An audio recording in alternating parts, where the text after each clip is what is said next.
Cable TV operators association Kannur ജില്ലാ സമ്മേളനത്തിൻ്റെ ഭാഗമായി COA അംഗമായിരുന്ന M. സജീവൻ്റെ സ്മരണാർത്ഥം മട്ടന്നൂർ മേഖലാ committee Chakkarakkal Iruveri community health സെൻ്ററിന് വീൽചെയർ വിതരണം ചെയ്തു. Edakkad block panchayat president KV Biju വിതരണോദ്ഘാടനം നിർവഹിച്ചു. COA മട്ടന്നൂർ മേഖലാ പ്രസിഡന്റ് RK മണി അധ്യക്ഷനായി.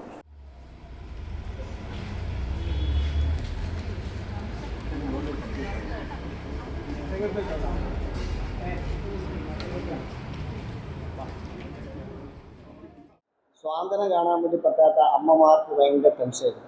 അപ്പോൾ അതുകൊണ്ട് അവർക്ക് ജീവിതത്തിൽ സന്തോഷകരമാണ് ഇത്തരം കാര്യങ്ങൾ. അപ്പോൾ അത് മറ്റൊന്നും കൂടാതെ നമ്മുടെ പ്രസിഡന്റ് ഇവിടെ വളരെ കൃത്യമായിട്ടുള്ള ചില വാക്കുകൾ ഉപയോഗിച്ചത്, ചിലപ്പോൾ നിങ്ങളത് ശ്രദ്ധിച്ചതെന്ന് എനിക്കറിയില്ല. അധിനിവേശത്തിനെതിരെയുള്ള ജനപക്ഷപരമായ ഇടപെടലാണ് ഈ സംഘടന നമ്മുടെ സമൂഹത്തിൽ ഇടപെട്ടുകൊണ്ടിരിക്കുന്നതിനുള്ള കൃത്യമായ രാഷ്ട്രീയമുണ്ട്. അത് നന്മയുടെ ഒരു വെളിച്ചമെന്ന് നമുക്ക് തിരിച്ചറിയാൻ മനസ്സിലാക്കണം. അതല്ലാതെ കേവലമായ നമ്മുടെ മനസ്സിനകത്ത് ഇത്തിരി കാര്യങ്ങൾ പകർന്നു നൽകുക എന്നത് മാത്രമല്ല. അപ്പോൾ അതിൻ്റെ ഒരു പ്രകടമായ ഉദാഹരണമാണ് ഈ ഒരു ജില്ലാ സമ്മേളനം നടക്കുമ്പോൾ വ്യത്യസ്തങ്ങളായ പരിപാടികൾ സംഘടിപ്പിക്കുക എന്നത്. നമ്മുടെ കൂത്തുപറമ്പ് മേഖല വെള്ളശ്ശേരി നടത്തിയ ഒരു പരിപാടി നടക്കുന്നുണ്ട്. ഇന്ന് ഈ പറയുന്ന നമ്മുടെ ഈ മേഖലാ കമ്മിറ്റി മറ്റൊരു പരിപാടി നടന്നു.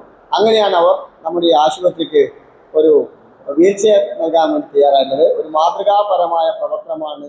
Iruveri CHC medical officer doctor K. Maya മുഖ്യാതിഥിയായിരുന്നു. Edakkad block panchayat vice president P. Bindu, Chembilode ഗ്രാമപഞ്ചായത്ത് president VP Shaija, ward member Monisha Haridas, COA ജില്ലാ കമ്മിറ്റി അംഗം പത്മപ്രസീദ്, COA മട്ടന്നൂർ മേഖലാ സെക്രട്ടറി സുമേഷ് തുടങ്ങിയവർ സംസാരിച്ചു. ഗ്രാമിക ന്യൂസ്, ചക്കരക്കൽ.